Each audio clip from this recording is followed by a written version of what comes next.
Bem, então agora que nós já entendemos como que os hormônios secretados pela adenohipófise vão estar na linha de frente para poder maturar folículo e oócito para providenciar o sucesso reprodutivo, né, lá no futuro. Agora a gente vai entender a parte que diz respeito também a outra dupla de hormônios, né? Nós falamos até aqui agora o que acontece a nível sistema nervoso central. Então, os hormônios hipofisários são hidrossolúveis, ou seja, eles se dissolvem na água, né? Água, só para você entender, né? Hidrossolúvel lembra água, né? E o sangue possui uma parte plasmática, né? Então FSH e LH caem na corrente sanguínea e vão até as gônadas, né? Que nesse caso aqui são os ovários, tá? O que essas duas gonadotrofinas vão fazer é justamente estimular o crescimento rápido dos folículos ovarianos. O que nós vimos até agora foi um processo de desenvolvimento do folículo junto ao oócito, né? Então, nós acompanhamos o desenvolvimento de um folículo que era primordial até o seu estágio final do desenvolvimento lento, né? Então, até o final do desenvolvimento lento, a gente tem lá dentro do ovário, principalmente, estruturas foliculares antrais, que nada mais são do que folículos que contêm oócitos, os quais estão mergulhados num mar de células da granulosa que produziram mucopolissacarídeos que foram se acumulando ao longo dessa produção e formaram cavidades com líquido, chamado de antro, né? Isso justifica a fase ser chamada de antral. A partir do momento que o código genético determina para a hipófise, aliás, para o hipotálamo, que é hora de secretar o GNRH, o hormônio alimentador, né, o hormônio liberador de gonadotrofinas, o FSH e o LH são liberados. As principais características dos hormônios hipofisários é tornar esse processo mais rápido. Então, inicia-se uma fase chamada de desenvolvimento folicular rápido, no qual os folículos, sim, eu não falei errado, falei no plural, os folículos em suas fases correspondentes, que é a fase antral, vão iniciar um desenvolvimento muito mais acelerado, tá? Por que que isso acontece? Porque eu não sei se isso ficou muito claro, né? Porque nós acompanhamos um único folículo se desenvolvendo em várias fases. Então, talvez isso dê a entender que isso só vai acontecer com um único folículo, mas não é isso que vai acontecer, tá bom? No momento em que os primeiros ciclos acontecem, no momento que os primeiros processos de preparação menstrual acontecem, né? A mulher vai ter cerca de 300 a 400 mil folículos, tá? E como a própria literatura diz, os folículos vão ser maturados não de um em um, né? Então, nós temos um ciclo que acontece em cerca de 28 dias, todos conhecemos como ciclo menstrual.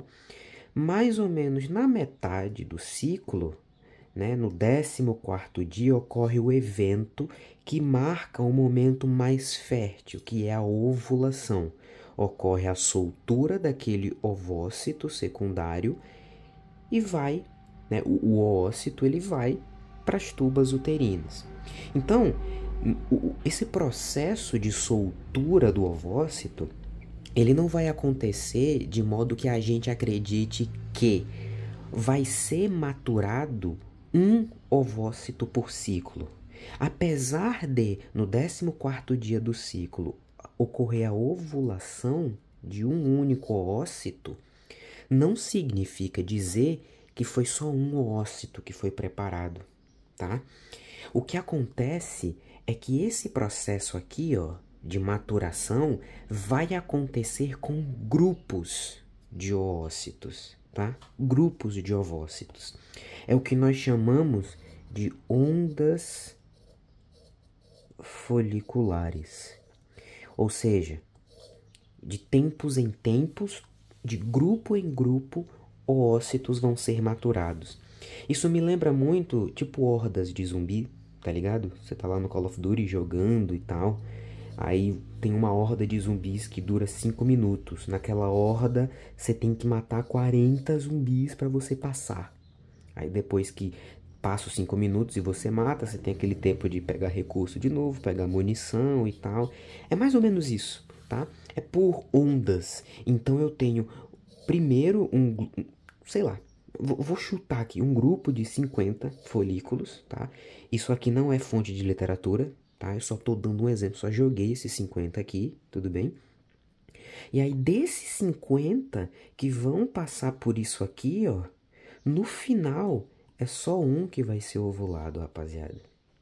Então, o que que isso aqui me leva a concluir? Numa onda folicular, 50 começaram a se desenvolver. No 14º dia do ciclo, só um foi ovulado. Isso daqui também sugere atresia. Ou seja, de novo a mulher perde ovócitos, tá? E é como nós já havíamos conversado, não acontece uma reposição em momento nenhum da vida. Ela literalmente só vai perdendo. Tudo bem? Show de bola? Então agora que a gente já sabe isso já está bem claro, bem definido, vamos agora entender como que essas gonadotrofinas elas vão atuar dentro do ovócito, de uma maneira específica mesmo, tá? Então, só como uma forma da gente se situar mais uma vez, né? Aqui a gente vê um folículo maduro, né? Chamado de folículo de Graaff. Aqui a gente tem a cavidade central desse folículo totalmente preenchida por líquido, o ovócito aqui, né? Aquele pezinho de células da granulosa, né? Segurando aqui o ovócito, né? O que nós chamamos de cúmulos oóforos, tá? E aqui nós temos a camada da teca externa, a camada da teca interna e aqui células da granulosa, tudo bem? Essas três camadas aqui é as que vão ser alvo direto da ação das gonadotrofinas, beleza? É o que essa imagem traz pra gente aqui. Então aqui a gente tem do lado direito o sangue e aqui o líquido folicular, né? Então aqui eu tenho a parte de fora, né? Olha só a teca externa, né? Então olha só, aqui eu tenho o sangue, né? Aqui a teca externa, olha só, tá? Interna, granulosa, células da granulosa e líquido antral, tá? É a mesma coisa que essa imagem aqui tá propondo, tá? Só pra gente se situar. Sangue, teca externa, aqui é a teca interna, aqui tem uma lâmina basal e as células da granulosa e aqui o líquido folicular. Tudo bem? Beleza? O que que acontece? Obrigado, motoqueiro, tamo junto. Quando o dado tempo da natureza, né, chegar, as gonadotrofinas vão ser liberadas. Então, FSH e LH, tá? Nós costumamos dizer que FSH é secretado primeiro, aí desenvolve, papá, ovulou, aí vem o LH. A gente costuma fazer essa compartimentalização só para entender os nossos estudos. Mas se a gente for olhar num gráfico mesmo que expressa as secreções tônicas desses hormônios, a gente vai perceber que tanto FSH como LH existem em qualquer fase. A gente fala que a fase folicular é o FSH, porque é o folículo estimulante, e a fase lútea é o LH, porque é o luteinizante. Só que, na verdade, daqui para ver no gráfico que as duas gonadotrofinas sempre estão sendo secretadas. O fato é que em uma fase a secreção de uma é maior que a outra e na outra fase a mesma lógica, tá? Por que que isso acontece? Porque, olha só, os neurônios do hipotálamo que secretam o GNRH, ou seja, o hormônio que vai atuar na hipófise para que ela libere FSH e LH, eles são estimulados, certo? Os neurônios daqui do hipotálamo. E, olha só que interessante, se esses pulsos, né? Porque a liberação de GNRH acontece em pulsos. Então, se a gente pudesse ver num gráfico, seria assim, ó. Pum, liberou, pum, liberou, pum, liberou. É uma liberação pulsátil. Logo, a liberação dessas gonadotrofinas acompanha o mesmo gráfico do GNRH. É pulsátil. Pum, pum, pum. Claro que eu não estou desenhando esses gráficos aqui com a rigorosidade da literatura. É só com uma função didática, tudo bem? Então, o que vai acontecer? Quando o GNRH é liberado em pulsos mais lentos, ele acaba estimulando a liberação maior de FSH. E quando o GNRH é liberado em pulsos no intervalo mais devagar, ou seja, é assim, ó, esse GNRH é liberado em pulsos mais rápidos, ocorre uma liberação maior de LH em relação a FSH. Tudo bem? É isso que vai justificar o porquê que em todas as fases, né, do ciclo, os dois existem, tá? O FSH é liberado em pulsos mais lentos e o LH em pulsos mais rápidos, tá? Tudo bem? Beleza. Sabendo disso agora, vamos de novo entender o que essa imagem propõe aqui pra gente, tá? Então, dado o sinal genômico, o sinal do DNA, para que o corpo feminino comece a preparação reprodutiva, ocorre a liberação das gonadotrofinas FSH e LH. Entretanto, como nós sabemos, existe uma secreção maior, uma secreção de FSH que se sobrepõe à de LH. Esse FSH aqui, o hormônio folículo estimulante, é o principal protagonista desse momento, agora, inicial do ciclo, que é pegar aqueles folículos que estavam se desenvolvendo ao longo daqueles 85 dias, aquela onda de folículos, né? Então, 50 folículos passaram 85 dias nessa fase lenta de desenvolvimento, né? Crescendo, se desenvolvendo, produzindo líquido antral, e eles param aqui. Com o FSH liberado, eles começam um processo de desenvolvimento para se tornarem maduros. Mas como nós já sabemos, na ovulação só um ovócito é liberado. Ou seja, essa corrida só aceita o primeiro lugar. Os outros, literalmente, né, usando como exemplo didático os 50 que eu coloquei aqui, os outros 49 vão tudo pra merda. Vão tudo morrer. Tá? Vão tudo sofrer atresia. Então é meio que uma corrida mesmo, né? Se a gente usar essa lógica de acreditar que a corrida era só em relação aos espermatozoides, aqui também ela existe, né? Olha só que situação. Tudo bem? Então vamos lá. Quando o FSH é liberado, o principal sítio de ativação do FSH é nas células da granulosa. As células da granulosa possuem receptores aqui nas suas membranas específico para receber o FSH. Tudo bem? E o LH, que como nós já vimos também é produzido, olha só, aqui tem a fase folicular, ou seja, a fase que os folículos vão para o desenvolvimento rápido, LH também existe, olha só aqui embaixo. Tá vendo? Só que em menor quantidade.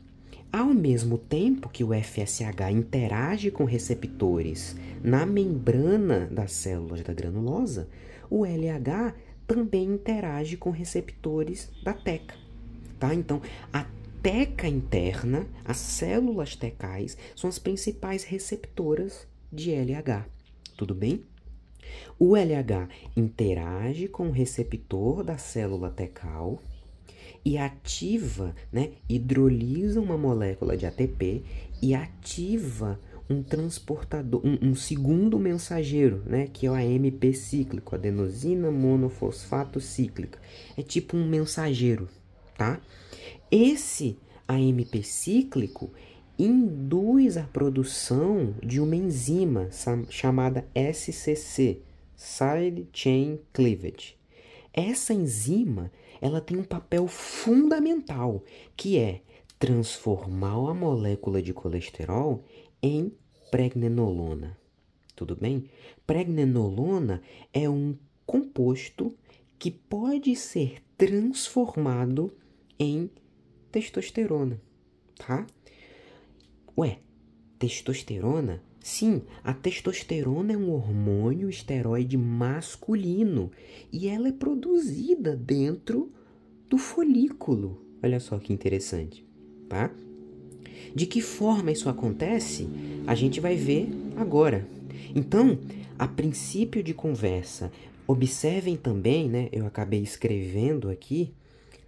Aqui a gente tem no limiar da membrana da célula da camada tecal, nós temos receptores de LDL, as lipoproteínas de baixa densidade, o que quer dizer que é o colesterol a principal fonte, a principal matéria-prima para produzir hormônios, esteroides. Entendem? Por isso que alimentações riquíssimas em lipídios, em colesteróis, em gorduras, aumenta a possibilidade de o organismo começar um processo puberal, um processo de puberdade mais precoce, tá? É isso aqui que vai acontecer, tudo bem? Então, essa pregnenolona é um composto intermediário, é um composto que se forma depois que essa enzima atua sobre o colesterol, quebrando algumas cadeias e transformando ele em pregnenolona. Essa pregnenolona aqui, ela pode seguir duas vias distintas. Ela pode ser transformada em progesterona pela ação de algumas enzimas. Eu não trouxe o nome de enzima nenhuma, vocês nem se preocupem com isso, e se vocês quiserem, vocês que vão procurar no livro. Porque olha só, a título de curiosidade, um dos nomes dessa enzima é 17-alfa-hidroxilase, tá? Então, se eu for ficar falando o nome de enzima aqui, vai parecer que eu estou invocando umas coisas do outro mundo, tá? E não faz sentido, porque o importante é saber o final de tudo isso, tá bom? Além da progesterona, essa pregnenolona pode ser transformada em 17-hidroxipregnenolona. Tudo bem? Show de bola? Depois, a progesterona pode ser transformada na 17-alfa-hidroxiprogesterona, tá? Que vai ser transformada em androstenediona. Essa aqui, a 17-hidroxipregnenolona, vai ser transformada no DHEA, que é o de hidroepiandrostenediona. Caramba, tomara que eu não tenha errado, porque faz muito tempo que eu não lembro dessa sigla. Tudo bem? No final das contas, esse DHEA vai ser transformado também em androstenediona, tá? Mas o que é que tudo isso aqui significa? Só para não ficar um negócio muito à toa, tudo isso que eu tô falando, certo? O que que tudo isso representa? Isso representa o processo que transforma o colesterol, tá, em testosterona, em androstenediona. Olha essa seta azul aqui, ó. O colesterol é transformado em androstenediona, que é um androgênio, um hormônio, né, um precursor de um hormônio sexual feminino, aliás, masculino, que é a testosterona. A testosterona existe para dar características secundárias ao homem biológico, mas ele foi produzido aqui na célula da teca. que vai acontecer a partir de então? O que acontece agora é um processo de transformar essa testosterona aqui em um estrogênio, em um estradiol. Entretanto, aqui nas células da teca não existem as enzimas necessárias para fazer essa conversão. Logo, esses androgênios, eles vão ser transportados para células granulares, porque elas possuem as enzimas conversoras. Então a testosterona chega aqui e é produzida em forma de estradiol e de estrona, que também é um derivado de estradiol, só que menos popular, tudo bem? Por que que isso acontece? Porque a enzima que transforma a testosterona em estradiol, ou o estrogênio, é uma enzima chamada de aromatase. E as células da teca não possuem essa enzima, só as células da granulosa possuem a aromatase. Essa aromatase é produzida quando o FSH chega aqui e se liga no receptor das células da granulosa. O FSH se liga, hidrolisa uma molécula de ATP, ativando um segundo mensageiro, né, um AMP cíclico, que induz a formação, olha só, de aromatase. Aromatase essa que consegue transformar a androstenediona, esteroide produzido aqui nas células da teca, e a testosterona, esteroide também produzido aqui pelas células da teca, em estradiol e estrona. Tá? O estradiol é um tipo de estrogênio, é um tipo derivado do estrogênio. Tudo bem? Porque o estradiol é o tipo de estrogênio mais expressivo na espécie humana. Então, normalmente, ele é chamado só de estrogênio mesmo, tá? Mas o estradiol é um tipo de estrogênio. Tudo bem? Beleza na calabresa? Tudo certo? E aí, o que vai acontecer uma vez que esse estradiol, esse estrogênio é produzido? Ele sai da camada granular e vai para o sangue, tá? Lembram que nós conversamos sobre isso? O estrogênio é um hormônio que, da mesma forma que acontece com os homens, na testosterona, ele promove o aparecimento, o desenvolvimento de características secundárias da mulher biológica. Então ele vai para o sangue justamente para ir para as regiões as quais possuem receptores de estradiol. Até porque essa ida do estradiol para o sangue é possibilitada pelo quê? Vamos revisar. Lembram que as células da teca produzem fatores angiogênicos que fazem com que vasos sanguíneos cresçam ao redor do folículo? Exatamente. Por isso o estradiol entra numa dessas redes de vasos e surfa em direção à circulação sistêmica. Além disso, esse estradiol, olha só que interessante, ele pode sair da célula, vir aqui para o líquido folicular, beleza? E além disso, esse estradiol, ele aumenta a criação de mais receptores de FSH, deixando aquele folículo ainda mais sensível à ação do FSH, porque esse folículo fica com mais receptores para receber FSH. Tudo bem?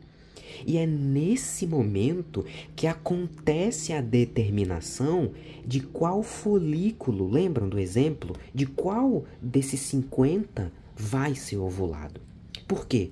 Porque nessa onda folicular de 50, que é um exemplo, tá, que nós adotamos aqui, no meio desses 50 folículos que isso aqui está acontecendo, olha só, um desses folículos, por ordem divina ou da natureza, ele consegue produzir mais estrogênio que outros folículos. Por quê? Alguns livros dizem que esse folículo, dentre os outros, né, daquela onda folicular, tem mais receptores de FSH que os outros.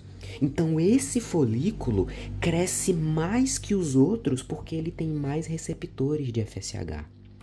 E aí ele reage mais a FSH e produz mais estrogênio. E quando esse estrogênio é produzido, ele é usado para fazer mais receptor de FSH, que só faz esse ciclo continuar. Tudo bem? E aí, olha só que coisa interessante aqui nessa imagem. Quando o FSH está sendo... Aliás, quando o estrogênio... Né? Lembra que nós falamos do estrogênio? Quando o estrogênio é produzido, ele é utilizado para fazer receptores de FSH.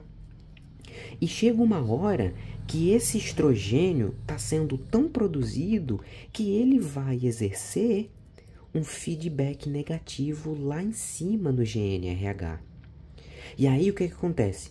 Quando esse estrogênio é produzido em alta quantidade, tanto por aquele folículo especial que eu falei, tanto pelos outros daquela onda folicular, esse tanto de estrogênio vai servir como um feedback negativo. Essa concentração alta de estrogênio avisa para os neurônios hipotalâmicos pararem de produzir o GNRH, porque já estamos produzindo estrogênio aqui, se vocês não pararem, vai produzir demais. Além disso, esses estrogênios, olha só, exerce feedback negativo aqui também, para parar essa produção, para diminuir, aliás, melhor dizendo, diminuir a produção das gonadotrofinas. E aí, aqueles outros folículos que são menores, né, que não têm mais receptores de FSH, como aquele folículo especial tem, eles vão sofrer atresia, eles vão murchar. É nesse momento que a natureza escolhe o chamado folículo dominante. O folículo dominante é justamente esse folículo que se destaca dentre os outros, porque ele tem mais sensibilidade a FSH e consegue produzir mais estrogênio. E aí, quando esses estrogênios mandam o GNRH parar e o FSH parar, aqueles outros folículos menores que precisavam receber FSH vão sofrer atresia. Por quê? Porque o FSH foi mandado ele ser inibido. A secreção dele diminuiu. Então aqueles outros folículos menores vão parar de receber FSH e vão parar de se desenvolver e vão sofrer atresia. Enquanto que o folículo dominante, por ter mais receptores de FSH, vão acabar se beneficiando, porque o FSH que sobra vai ser todo interagido com ele, porque ele tem mais receptores. E aí o folículo dominante vai crescer sozinho em relação aos outros, que vão murchar, que vão sofrer atresia. Olha só que loucura. Entendem? E no final das contas, o que a gente vai ter? A gente vai ter, como o gráfico mostra aqui, um aumento no estrogênio. Olha só, esse estrogênio aqui aumentou por quê? Porque os androgênios, porque a testosterona produzida na célula da teca sofreu a ação da aromatase e se transformou em estrogênio. Isso acontece na fase folicular. A aromatase só é produzida com um sinal de um receptor quando ele recebe FSH. Por isso que é durante a fase folicular, ou seja, quando o FSH está maior, está aumentado, que a de estrogênio também está. Olha só, o estrogênio sobe, coincidindo com o momento em que o FSH está maior do que o LH. Daí acontece o que eu acabei de falar agora, né? O aumento de estrogênio, olha só como o estrogênio subiu. O aumento de estrogênio faz um feedback lá em cima para diminuir o FSH. Por isso que aqui, nesse momento aqui do gráfico, olha só, o FSH cai, ele dá uma queda. E aí quem começa a subir mais é LH. Nesse momento aqui de queda, olha só, o FSH cai por causa daquele feedback. lá em cima. Tudo bem? E aí chega o momento do LH, né? Então, recapitulando tudo aquilo que a gente viu até agora, o FSH vai ser o principal hormônio relacionado à fase folicular, de desenvolvimento do folículo. Então, olha o que acontece aqui, ó. O folículo cresce, cresce, naquela fase de desenvolvimento rápido, né, que nós conversamos. E aí, quando ocorre o aumento de LH em relação a FSH, nesse momento aqui, ó, que o LH começa a aumentar, no momento que ele atinge o pico, ocorre a ovulação, tá? Ocorrendo a ovulação, por que que isso acontece? Vamos lá. Olha só, quando o FSH interage com esse receptor aqui, presente na célula granulosa, ele provoca, né, esses efeitos aqui que nós conversamos, porém, no finalzinho da fase folicular, bem aqui no finalzinho, perto da ovulação acontecer, bem aqui perto da ovulação acontecer, o que que vai acontecer? Esse FSH aqui, no folículo dominante, ele vai começar a induzir a célula, esse folículo, a criar receptores de LH, para preparar ela para receber muito LH. Entende? E aí, nesse momento que os receptores de LH são criados, ocorre a liberação de LH lá em cima pela adenohipófise e aí ocorre a ovulação. Tudo bem? No momento que a ovulação ocorre, né, o ovócito secundário é liberado lá para o terço médio das tubas uterinas. Tudo bem? E o que que vai acontecer agora? Olha só, depois, né, que ocorre a ovulação, o estrogênio chega num momento de queda. Ele começa a cair, tá? Por quê? Porque agora a produção maior da célula é progesterona. Então, olha só o que que vai acontecer aqui. O LH foi liberado. LH liberado, ele interage com esse receptor e faz o quê? Ele induz, né? Aqui, ó, a gente já conversou sobre isso aqui, né? Uma molécula de ATP é hidrolisada em um AMP cíclico. Esse AMP cíclico atua na síntese da side chain cleavage, dessa enzima aqui. E aí o que que vai acontecer? Graças ao LH, o colesterol vai se transformar em pregnenolona. Essa pregnenolona vai ser transformada em progesterona. Esse processo é o mesmo que acontece aqui, ó, na teca. Mas diferente do que acontece na teca, que transforma essa pregnenolona em testosterona, aqui na célula granular isso não vai acontecer. Por quê? Porque aqui na célula granular não existe a enzima que transforma a pregnenolona em testosterona. E aí o que que vai acontecer?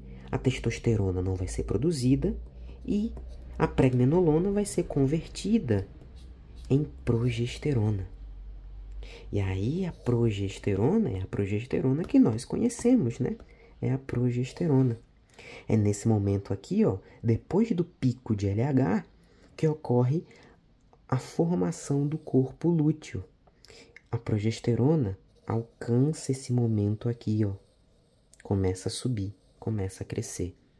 Dessa forma, por não conter as enzimas que transformam a pregnenolona em testosterona, as células da granulosa não sintetizam mais androgênios que se transformarão em estradiol. O que vai acontecer é uma interrupção desse processo aqui, que produziria testosterona, e a síntese de progesterona é o que vai agora ser o grande sucesso, né? Porque sem as enzimas, a progesterona aumenta a sua concentração. E aí, sem essas enzimas aqui, o que que acontece? a androstenediona não é produzida. Logo, eu não tenho matéria-prima, eu não tenho o principal recurso para produzir estradiol, que é estrogênio. Tudo vai ficar retido na forma de progesterona. Por esse motivo, quando a progesterona sobe, o estradiol está no momento mais baixo, né? Então, olha só, esse ponto de virada aqui, a progesterona sobe, o estradiol baixa. Tudo bem? E aí, o que vai acontecer nesse momento?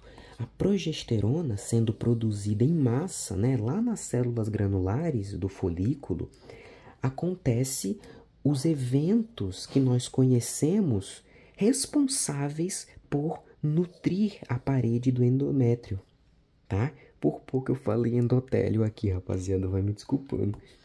E aí, o que vai acontecer? Nessa fase, chamada de fase secretora, aquele folículo que sobrou, depois que o ovócito foi liberado, o folículo que sobrou, ele recebe a ação do LH, né? LH que está em alta, e ele começa a murchar e a amarelar, formando um composto, né? Formando uma espécie chamada de corpo lúteo. Esse corpo lúteo aqui é quem vai fazer produção em massa de progesterona. Por isso que a progesterona aqui está em alta, ó, no momento em que o folículo se transformou em corpo lúteo. Olha só que interessante. Tudo bem? E o estrogênio está num momento de baixa. E aí o que vai acontecer?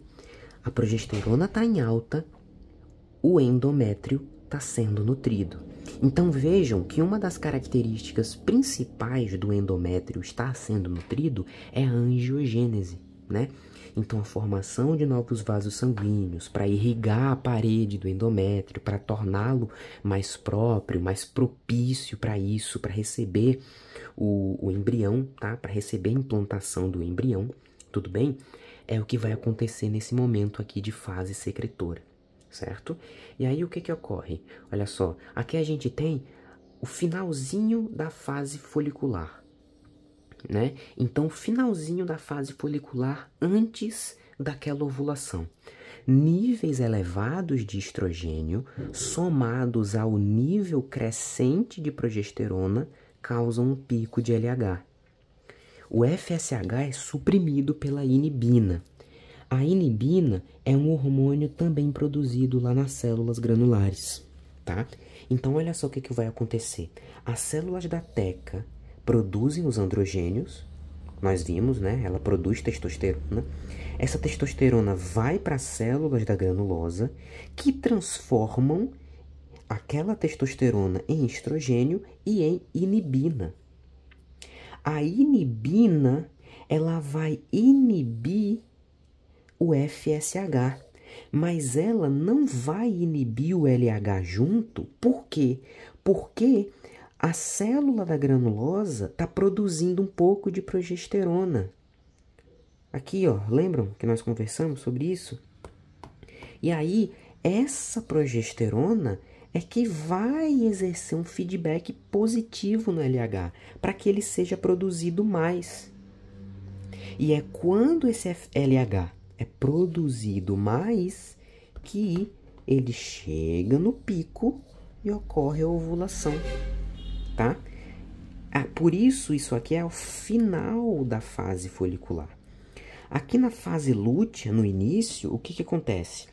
A combinação de estrogênio e progesterona inibe FSH e LH, os dois juntos agora, né? Então, olha só, o corpo lúteo, que é o que sobrou do folículo depois que o ócito foi embora, ele continua produzindo estrogênio, progesterona e inibina, tá? Detalhe para progesterona, certo? O estrogênio continua sendo produzido, como nós vimos ali em cima, pela aromatase, mas em menor quantidade do que progesterona, certo? E aí o que acontece? Esses três aumentados vão exercer um feedback negativo aqui em cima, para que as duas gonadotrofinas parem de ser secretadas com muita ênfase. Tudo bem? Beleza? E aí o que vai acontecer no final desse processo, que é o que nós conhecemos? O oócito vai lá para a tuba uterina esperar o espermatozoide. Se ele não encontra o espermatozoide, ele sofre atresia, ele morre, né? E aí, o que acontece é que o corpo lúteo, ele vai começar a morrer também. Ele vai perder o seu poder de eficácia, se transformando no corpo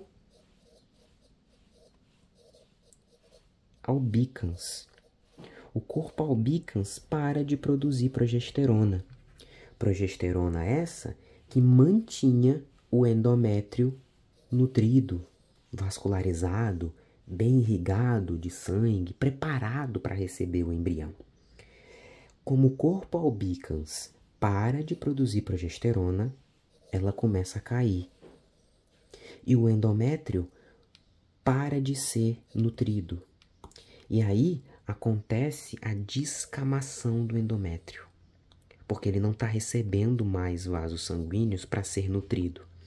Isso aqui é o evento que nós chamamos de menstruação e é o evento que marca o término do ciclo, tá? O que acontece a partir daqui é o recomeço desse ciclo. Quando o endométrio descama, ocorre a menstruação e depois o início de uma nova fase folicular. Essa fase folicular, né, tem o FSH como principal gonadotrofina secretada, e aí vem uma nova onda de folículos que vai ser preparada. Dentre eles vai vir um dominante que vai produzir muito estrogênio, e aí o estrogênio começa a crescer. E quando o estrogênio cresce, notem que o endométrio começa também a ser nutrido. As células endometriais começam a se proliferar, o colo do útero ele fica mais aberto para permitir a passagem de espermatozoides, tá? Isso vai acontecendo até o finalzinho da fase folicular, como nós vimos aqui no finalzinho da fase folicular. O FSH cai e o LH sobe. O LH sobe porque a progesterona está sendo produzida aqui dentro, certo? E aí, com a queda de FSH, o folículo para de produzir aquele estrogênio. Por quê? Porque o FSH induzia a síntese de aromatase, a enzima que transformava testosterona em estrogênio. Sem a aromatase, o estrogênio começa a cair. Como o LH agora está subindo, porque a progesterona está sendo produzida aqui, ó, o que acontece? Pico de LH leva à ovulação. O oócito vai para o terço médio da tuba uterina esperar o espermatozoide.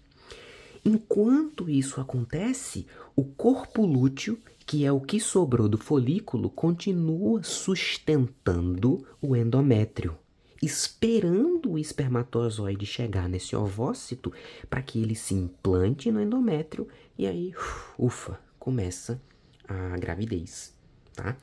Porém, quando esse ovócito não encontra um espermatozoide, o corpo lúteo, ele meio que fica triste, né? E aí ele começa a murchar e ele para de produzir os hormônios, né? Notem que o estrogênio também é produzido na fase lútea, só que em menor concentração. Tudo bem? Logo, tanto progesterona quanto estrogênio juntos, né? Porém, a progesterona maior estavam aqui, tocando o barco, nesse cabo de guerra, mantendo o endométrio. Como não aconteceu fecundação, ou seja, foi tudo em vão, o corpo lúteo sofre essa atresia, se transformando no corpo albicans, que ele é tipo uma cicatriz meio branca, né? Um negocinho meio branco, murcho. Termina a produção de progesterona e estrogênio. Isso tudo aqui cai. Ó. Perceba também, eu nem estava falando sobre isso, mas quem cai junto com a progesterona e com o estrogênio é a inibina. Se a inibina cai, no final do processo antes da menstruação, significa que na fase proliferativa, a produção de gonadotrofinas vai aumentar de novo, porque a de inibina caiu lá no final. Então percebam como tudo se completa, tudo faz sentido. Tudo bem? Do contrário, né, suponhamos, o ovócito ele foi fecundado, né, por um espermatozoide, e quando ocorre a fecundação, ocorre a implantação desse novo embrião lá no útero. E o que vai acontecer? Vai acontecer que os níveis de progesterona não vão cair, vão continuar altos. O corpo lúteo vai continuar produzindo a progesterona. Essa progesterona é que está mantendo o endométrio. E tem um embrião lá no endométrio, então esse endométrio não pode mais descascar, né? Por isso, quando ocorre a fecundação, o corpo lúteo continua produzindo essa progesterona, tá? De que modo? O que vai acontecer? Quando o embrião se fixa ali na parede do endométrio, vai ocorrer, né, a produção de um hormônio chamado HCG, que é a gonadotrofina coriônica humana. É o hormônio que a gente detecta a gravidez, né, daqueles testes de farmácia. Esse HCG, ele tem um formato molecular parecido com o LH. E aí o que acontece?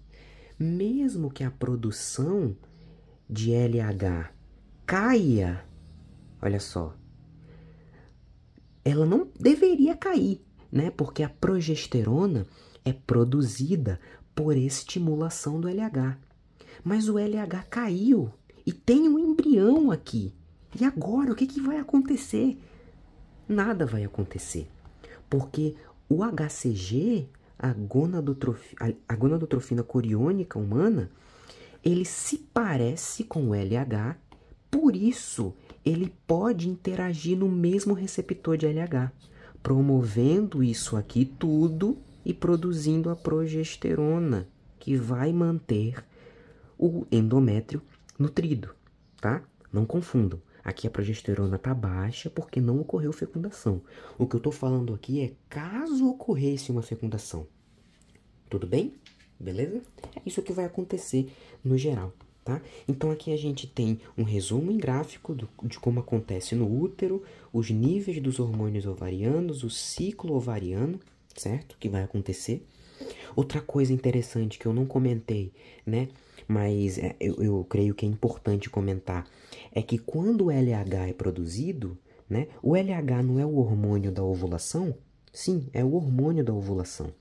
Quando o LH, aqui ó, nesse momento, que ele começa a ser produzido mais do que o FSH, nesse momento aqui, o LH vai atuar lá no ovócito primário. Lembram? No ovócito primário, que estava estacionado na prófase e vai fazer com que ele termine a meiose se transformando no ovócito secundário, tá? É o LH que vai induzir isso aqui a acontecer. Tudo bem?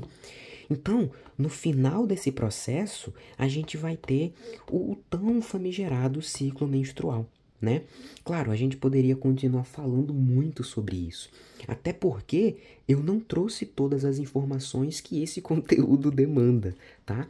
Inclusive, essa é a minha forma de dizer para vocês irem ler a literatura, porque esse vídeo aqui é só para descomplicar algumas coisas que em alguns livros que preferem complicar tudo não esclarece muito bem, tá? É isso aí o que vai acontecer. E aí, no final disso tudo, a gente tem um processo reprodutivo muito bonito, né? Nós temos ou a fecundação ou o que acontece, como nós chamamos de menstruação, né? Algumas implicações psicológicas desse processo, por exemplo, né, é que a menstruação ela acaba trazendo consequências negativas para a mulher, né? E de certa forma, biologicamente, é como se o corpo da mulher ficasse meio puto por não ter engravidado. Porque o corpo dela, né, eu imagino que ele entenda dessa forma, passou o mês todo se preparando para receber um bebê, mas ele não recebeu. O endométrio cai. Então o corpo da mulher fica meio puto por isso. E aí vem, né, aquela sintomatologia associada à psique, né? As emoções à flor da pele, quadros chorosos com mais frequência, quadros emocionais com coisas muito simples, muito desnexas assim, né? Tá tudo relacionado a um estímulo-resposta biologicamente a essa crise existencial, vamos dizer assim, porque ele fez tudo isso para no final cair, descamar, fez tudo para nada, entende? Então é como se fosse isso, mais ou menos, acontecendo, tá? Desse modo, a gente chega no final do processo dessa compreensão, né, de hormônios ovarianos, de hormônios produzidos pela adenohipófise, porém, ainda há muito mais coisa para acontecer relacionado à gravidez, à gestação e a tudo isso, meu Deus do céu.